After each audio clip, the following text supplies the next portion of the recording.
بسم اللہ الرحمن الرحیم. دا بلینک پیج آفیشیل میں آپ کو خوش آمدید کہتے ہیں. اگر آپ نئے ہیں اس چینل پر تو سبسکرائب ضرور کریے گا اور بیل آئیکن کو پریس کرنا نہ بھولیے گا.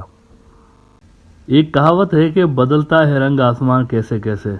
آج سے اگر آپ 3 سال پہلے دیکھیں تو دنیا بالکل ہی مختلف دنیا تھی. مڈل ایسٹ کے اندر ایک پروجیکٹ شروع کیا گیا تھا ابراہمک اکارڈز کا، اور یہ صرف مڈل ایسٹ تک محدود نہیں تھا، دنیا کے دوسرے بھی جو مسلمان ملک ہیں ان کو بھی اس پروجیکٹ ابراہمک اکارڈز کا حصہ بنانے کی پوری تیاریاں کی جا رہی تھی.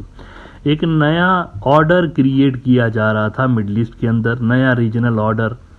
اور پرانے آرڈر میں تو یہ تھا نا کہ عرب بھی امریکہ کے اتحادی تھے، اسرائیلی بھی امریکہ کے اتحادی تھے، لیکن دونوں کے درمیان ایک دیوار ضرور تھی، دونوں کے درمیان کنفلکٹ آف انٹرسٹ تھا. اس کے باوجود امریکہ دونوں کو ساتھ میں لے کر چل رہا تھا. لیکن نیا جو ریجنل آرڈر بنانے کی کوشش کی جا رہی تھی وہ یہ تھی کہ دونوں بالکل ہی ایک ہو جائیں، اور ایک ہونے کے ساتھ ہی اس کے اندر اچھا یروشلم کے لیے کیا پروویژن تھی. اگر آپ ٹرمپ کی پالیسیز دیکھیں تو ٹرمپ کی پالیسیز یہ تھیں، اور یہ پالیسیز بائی دا وے اس کا یہودی داماد بنا رہا تھا. یہ بات بتا دوں آپ کو، جیرارڈ کشنر جو تھا اس کا یہودی داماد ہے ٹرمپ کا. مڈل ایسٹ کے سارے معاملات وہ دیکھ رہا تھا. تو جیرارڈ کشنر کی ذرا پالیسی دیکھیں، وہ کہتا تھا کہ یہ جو فلسطینی ہیں کچھ اردن والے لے لیں، کچھ لبنان والے لے لیں، کچھ مصر والے لے لیں، ادھر ادھر کر کے خالی کر کے دیں فلسطینین کو، یہودیوں کو، اور یروشلم ان کو دے دیں. یہ اس کی پالیسی ہے، نہ 3 میں نہ 13 میں. تو یہ ایک مڈل ایسٹ بن رہا تھا. ہم نے دیکھا چائنا ادھر سے ابھر رہا ہے، ادھر سے نیا مڈل ایسٹ بن رہا تھا، کیونکہ ان کو پتا تھا کہ آگے چل کر یہ اگر گھسے یہاں پر مڈل ایسٹ کے اندر چائنیز، تو امریکہ کی اتنی زیادہ فالٹ لائنز کریٹ ہوئی پڑی ہیں کہ آرام کے ساتھ، آسانی کے ساتھ چائنیز اس کو ایکسپلائٹ کر لیں گے. لیکن ابراہمک اکارڈز میں عربوں کے اوپر تو دباؤ تھا ہی، لیکن جو غیر عرب ملک ہیں نا جن کے اوپر شدید دباؤ تھا اسرائیل کو ریکگنائز کرنے کا، اس میں بنگلہ دیش جو تھا وہ شاید سب سے جو ٹاپ کے ملک ہیں ان میں سے ایک تھا. پاکستان کے اوپر بھی تھا لیکن بنگلہ دیش کے اوپر بھی تھا. اس حد تک کہ لوکل بنگلہ دیشی نیوز آؤٹ لیٹس کے اندر بھی بینیفٹس گنوائے جانے لگے کہ کیا کیا زبردست فائدے ہوں گے اگر اسرائیل کو تسلیم کر لیں گے تو. اور عالمی میڈیا کے اندر بھی یہ بینیفٹس گنوائے جا رہے تھے. ڈھاکہ ٹریبیون کو مجھے یاد ہے انہوں نے بھی ایک بار آرٹیکل لکھا تھا اس پہ، کیونکہ یہ ڈیولپمنٹس ہو رہی تھی نا ساری دنیا کے اندر، اس پہ باتیں ہو رہی تھی، تو انہوں نے بھی لکھا تھا کہ Abrahamic اکارڈز bring opportunities for Israel Bangladesh cooperation. Bangladesh has no diplomatic ties with Israel and still does not recognize it. اور نکائی ایشیا نے بھی ان دنوں میں لکھا تھا Is Bangladesh moving to normalize relations with Israel? Increased cooperation offers clear benefits for both countries. کیا ہی دودھ شہد کی نہریں بہیں گی جی. بنگلہ دیش کے اندر تو پتہ نہیں کہاں سے کہاں بنگلہ دیش پہنچے گا بعد اسرائیل کو ایکسیپٹ کر لے. وہ آئیڈیولوجیکل اپنی جو ایک شناخت ہے ان کی، اس کو ذرا وہ سائڈ لائن کر دیں. سیکولر ملک ہے نا، بینیفٹ دیکھیں آپ، بینیفٹ پہ فوکس کریں. اس کو چھوڑیں کہ مسلمانوں کا تیسرا حرم ہے اور وہاں کی جو پبلک ہے وہ کتنی محبت کرتی ہے یروشلم سے، اس کو چھوڑ دیں. بینیفٹ دیکھیں آپ، کیا کمال کے بینیفٹ ہوں گے، ٹیکنالوجی ملے گی، پیسے ملیں گے، یہ وہ. تو ایک بھرپور قسم کی میڈیا کے اندر بھی عالمی سطح پر ایک ذہن سازی کرنے کی کوشش کی گئی مسلم دنیا کی. اچھا کروا کون رہا تھا آپ کو پتہ ہے؟ سب سے بڑا رول کون پلے کر رہا تھا؟ ایک کوشش پراپر ہو رہی تھی یہ کہ بنگلہ دیش ریکگنائز کر لے اسرائیل کو. سب سے بڑی کوشش کون کر رہا تھا؟ Do you know that? India. آگے انڈیا تھا.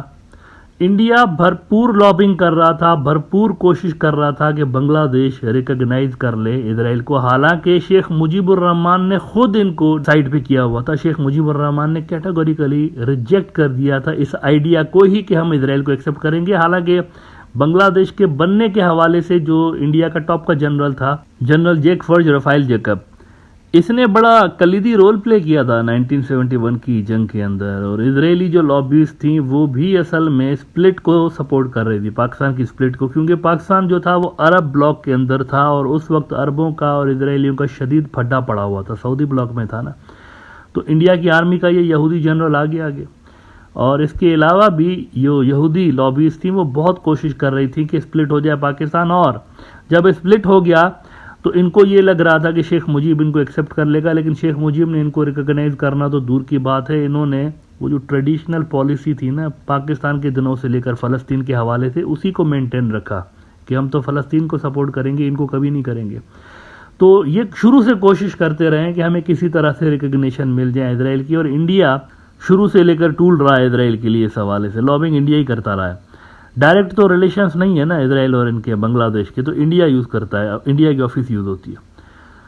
اب اس حوالے سے اسرائیلی جو ٹاپ منتری تھے انہوں نے بھی انڈیکیشن دے دی تھی کہ بس ہونے ہی والی ہے نارملائزیشن بنگلہ دیش کی اور ہماری۔ میں آپ کو ذرا ہارٹ دکھانا چاہوں گا اس ٹائم کا، اسرائیل کا ٹاپ کا نیوز آؤٹ لیٹ ہے، انہوں نے لکھا کہ it's not Pakistan, Israeli minister says about next Asian Muslim country to normalise relations. اور اس میں وہ اپنے ایک منتری کے حوالے سے کہہ رہے ہیں کہ he decline to name the country but said there were two main candidates, one in the gulf, he said giving Oman as a possibility while adding that Saudi Arabia is not. The other candidate further to the east is a Muslim country that is not small but is not Pakistan, Hawkins said۔ Indonesia اور بنگلہ دیش دونوں کے لیے speculations تھیں کہ یہ دو ہے نا ان میں سے کوئی ایک ریکگنائز کر سکتا ہے۔ غالب امکان بنگلہ دیش کی طرف تھا کیونکہ انڈیا ایکٹیولی انوالو تھا یہاں پر، اور انڈیا کے بلبوتے پر ہی اس طرح کے بیانات ان کے منتری دے رہے تھے۔ اچھا وہ تو نہیں ہوا، ابراہمک اکارڈ تو دھپڑدوس ہو گئے عرب اور ایرانیوں کی نارملائزیشن کے بعد۔ دیکھیں نا آپ، ادھر ایک طرف امریکہ کا ریجنل آرڈر تھا عربوں اور اسرائیلیوں کو ملاؤ، ایک طرف چائنا کا ریجنل آرڈر ہے۔ وہ کیا ریجنل آرڈر ہے؟ وہ یہ کہ عربوں اور ایرانیوں کو ملاؤ آپس میں، اسرائیلیوں کو چھوڑ ان کو ملاؤ آپس میں، دونوں کو۔ تو کلیئر آپ کو ایک ڈفرنس نظر آتا ہے دونوں کی اپروچ کے اندر۔ امریکن اپروچ کیا ہے؟ مار کٹائی والی لڑائی، مار کٹائی۔ چین کی جو اپروچ ہے وہ دیکھیں ذرا، ایرانیوں کو اور عربوں کو ملاؤ آپس میں اور جو بھی ڈسپیوٹس ہیں ریزالو کراؤ آپس میں۔ تو یہ ون ون اپروچ پہ کام کرتے ہیں۔ میں شروع سے لے کر کہتا ہوں یہ جو پالیسیز بناتے ہیں نا ون ون اپروچ والی ہوتی ہیں کہ کسی کو نقصان نہ ہو، ساروں کا فائدہ ہو۔ اب کیا ہوا ہے، بنگلہ دیش نے جو خاک ان کو ریکگنائز کرنا تھا، شیخ حسینہ کی کل بات ہوئی ہے ایران کے پریزیڈنٹ سے، مطلب مسلم دنیا کے اندر کوئی سب سے زیادہ اگر اینٹی اسرائیل ملک ہے تو وہ ایران ہے۔ ایران وہ ملک ہے جو کہتا ہے ان کو تو بھیجو یورپ واپس۔ یہ جتنے بھی ہولی لینڈ کے اندر رہتے ہیں سارے کے سارے یورپی ہیں، ادھر تو یہ مفت کی زمین مال ہے، مفت دلے بے رحم، مفت کے پلاٹ ملتے ہیں، مفت کے گھر ملتے ہیں، تو یہ مفت ہیں سارے جو کہ ادھر سے ادھر آ گئے ہیں فری کی پلاٹ لینے اور فری کی پراپرٹیز لینے کے لیے۔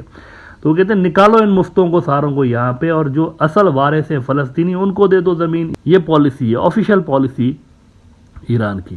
اب ایران کے ساتھ شیخ حسینہ کی، ان کا جو ابراہیم رئیسی پریزیڈنٹ ہیں، ان کی اور شیخ حسینہ کی ٹیلی فون پہ بات ہوئی ہے، اور اس میں شیخ حسینہ کے آج کیا وچار ہیں، پہلے بھی وہ کوئی اس طرح بیان انہوں نے دیا نہیں تھا کہ میں کوئی ریکگنائز کرنے جا رہی ہوں، لیکن ذرا آج کی آپ گراؤنڈ ریئلٹی دیکھیں اس وقت کیا سچویشن ہے۔ پہلے نارملائزیشن کی باتیں ہو رہی تھی نا، اس وقت ذرا شیخ حسینہ کا اسٹیٹمنٹ آپ کو تسنیم نیوز ایجنسی جو ایران کی ہے نا انہوں نے کیا رپورٹ کیا ہے یہ دیکھیں ذرا۔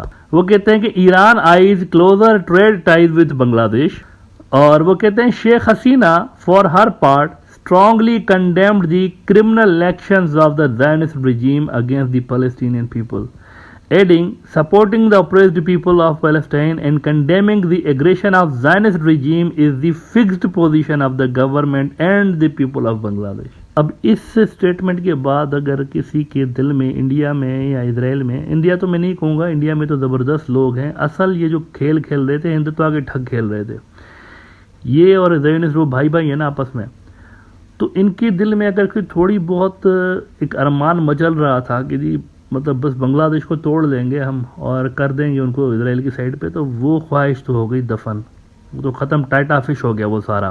اب کچھ نئی اسکیم سوچیں، وہ پرانی فیل ہو گئی ہے۔ اور اس وقت جو ریجنل آرڈر بن گیا ہے نا مڈل ایسٹ کے اندر، عرب اور ایرانی مل گئے آپس میں، اس کو دیکھ کر تو شیورلی یہ کہا جا سکتا ہے کہ اگلے کئی ڈیکیڈز تک کم سے کم آپ کو یہ بات نہیں کرے گا کہ بنگلہ دیش اور اسرائیل کو ریکگنائز کرنا چاہیے اسرائیل کو، کیونکہ بنگلہ دیش کی جن کے ساتھ ٹائز ہیں، جن کے ساتھ اسٹریٹجک اور ٹریڈ اور کمرشل اور انرجی کے انٹرسٹ ہیں، وہ دونوں آپس میں دوست بن گئے ہیں، تو کوئی ضرورت رہی نہیں ہے اب بنگلہ دیش کے لیے اس حوالے سے ان کو ریکگنائز کرنے کی۔ تو یہ کئی ڈیکیڈز پیچھے چلا گیا ان کا پلان، جن کا بھی تھا کہ ڈھاکہ کے اندر جو ہے وہ پرو اسرائیل ایک سینٹیمنٹس کریٹ کیے جائیں، وہ چیز جو ہے نا وہ دھپڑ دوس ہو چکی ہے۔